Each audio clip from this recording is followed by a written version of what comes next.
সকলকে hello hello. আজকে আমি একটা নিউট্রিশনযুক্ত মাখানার রেসিপি তোমাদের সাথে শেয়ার করব, গুড় মাখানা। তো এখানে আমি প্রথমে মাখানা নিয়ে নিয়েছি অনেকটাই, দেখতেই পাচ্ছ। লাইন চলে গেছে, তো আমি চার্জারের আলো দিয়ে কাজটা করছি। এখানে তোমার 1 চামচা আমি ঘি নিয়ে নিচ্ছি। এর মধ্যে আমি মাখানাটাকে রোস্ট করব একদম যতক্ষণ না পর্যন্ত ক্রাঞ্চি হয়ে যায়। মোটামুটি 5-7 মিনিট লাগবে, তার থেকে বেশি লাগার কথা নয়।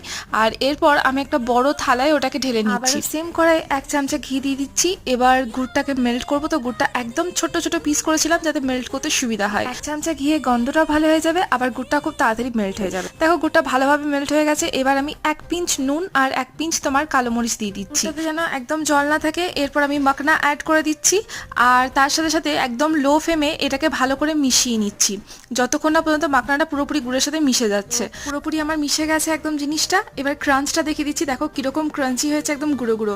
তোমরা চাইলে এর মধ্যে না তিলও অ্যাড করতে পারো গুড়ের মধ্যে, ভালো লাগবে খেতে।